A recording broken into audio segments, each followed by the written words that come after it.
নমস্কার, বুলবুলস রান্নাবাটিতে আপনাদের সবাইকে সাদর আমন্ত্রণ। আজ আমি পাবদা মাছের একটা তেল ঝাল নিয়ে এসেছি। আমি পাবদা মাছগুলোকে প্রথমেই বাজার থেকে কেটে নিয়ে পাবদা মাছ কাটা খুবই সোজা, তবুও আমি বাজার থেকেই কেটে দিয়েছিল।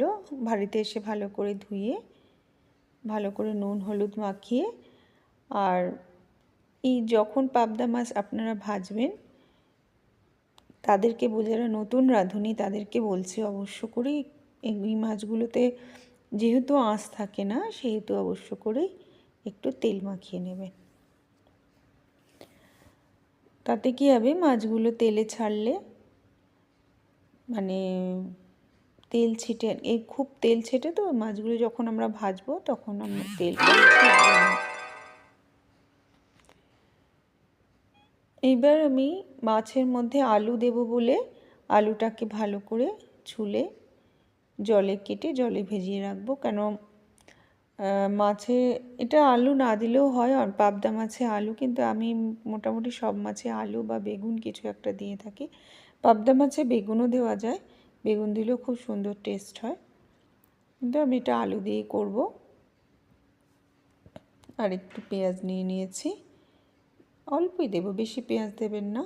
কেন যখন আমরা মাছের তেল ঝাল এসব করব না, তাতে কি হয়, বেশি পেঁয়াজ আদা রসুন বা টমেটো যাই হোক খুব যদি বেশি দিয়ে দেন না, ওর ভেতরে কি হবে, খুব একটা মানে হয়ে যাবে, একটা গ্রেভি, ঠিক গ্রেভি হয়ে যাবে। তাই জন্য মশলা সামান্যই দেবেন, পারলে তেলটা একটু বেশি দেবেন। তাও তেল যদিও না বেশি দেন, কিন্তু মশলাটা বেশি দেবেন না, অনেক পেঁয়াজ রসুন আদা দিয়ে দেবেন না। আদা পেঁয়াজ রসুন দিয়ে করলে একটা গ্রেভি হয়ে যাবে। তেল ঝালে আদা পেঁয়াজ রসুন অত দিলে ভালো লাগে না। তাই আমি সেই জন্য একটাই মাছ নিয়ে নিচ্ছি, এই একটাই পেঁয়াজ নিয়েছি, যদিও আমার মাছের পরিমাণটা খুবই কম, তবুও আমি বেশি নিইনি, পেঁয়াজ একটাই নিয়েছি। এবার আলু একটা দুটো আলু নিয়ে নিয়েছি, আমি 4 টুকরো করে কেটে নিলাম। আলুগুলোকে কেটে আলুগুলোকে আমি ভেজে তারপরে মানে আগে এখন কেটে জলে ডুবিয়ে রেখে দিয়েছি। এরপর একটা টমেটো দেব, একদম শুধু পেঁয়াজ তো দিয়ে করা যাবে না, একটা টমেটো একটা পেঁয়াজ, আমি বেশি কিচ্ছু দিইনি, শুধু এই টমেটো পেঁয়াজ দিয়ে খুব সুন্দর টেস্ট হবে আপনারা যদি পাবদা মাছের এরকম একটা রেসিপি তৈরি করেন। আমি বলছি খুব ভালো হবে, একবার করে দেখবেন। আমি ঠিক যেমন করে দেখাচ্ছি অমনি করেই করবেন। এইটা আমার আগের দিন আমি একটুখানি ভেজেছিলাম, আলু ভেজেছিলাম, সেই তেলটা ছিল, আমি সেই তেলটা দিয়ে ভেজে নিচ্ছি। কেন মাছ ভাজবো তো, আর আগের দিনই ভেজেছিলাম, আর মাছ ভাজা ওই আলু ভাজার তেলে মাছ ভাজলে কিছু হবে না, ইউজ তো করতে হবে, অতটা তেল তো আর ফেলে দেওয়া যায় না। তাই মাছগুলো আমি ভালো দেখেছি, মাছগুলো প্রচণ্ড তেলই করে, আমি তেল মেখে নিয়েছি তবুও তেলই করছে, তাই খুব সাবধানে পাবদা মাছ আপনারা ভাজবেন। তো ধীরে ধীরে আমি মাছগুলোকে সব কটাকে ভেজে নেব, ভেজে আস্তে আস্তে তুলে রেখে দেব।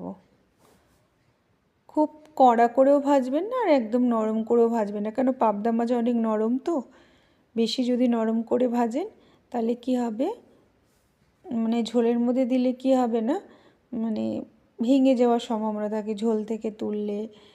মানে আমরা যারা নতুন আপনারা রান্না করছেন তাদের পক্ষে তো সত্যি খুব কষ্ট এই পাবদা মাছ বা এই ধরনের কোনো নরম মাছ রান্না করা। আর এই মাছের যখন কড়াইতেও এমনি মাছ দেবেন, তখন দেখবেন যে কড়াই অনুযায়ী মাছ দেবেন, অল্প ছোট কড়াই 3-4টে মাছ বেশি দিয়ে দিয়েছেন, তুলতে যেতে পারবেন না, ভেঙে যাবে। সেই জন্য কড়াই অনুযায়ী মাছ দেবেন। এই সব মাছগুলো যেহেতু আপনি ট্যাংরা মাছ বা রুই মাছ কাতলা মাছ, এই মাছগুলো অত ভেঙে যায় না, কিন্তু এই মাছগুলো যে বোলা মাছ পাবদা, এগুলো খুব সফট মাছ, তো এগুলো খুব ভেঙে যাওয়ার সমস্যা, সেই জন্য খুব সাবধানে মাছ ছাড়বেন, আর পরিমাণেও কম কম করে ভাজবেন, একসাথে অনেক মাছ দিয়ে দেবেন না। এবার আমি আলুগুলোকেও ভালো করে ভেজে নিলাম।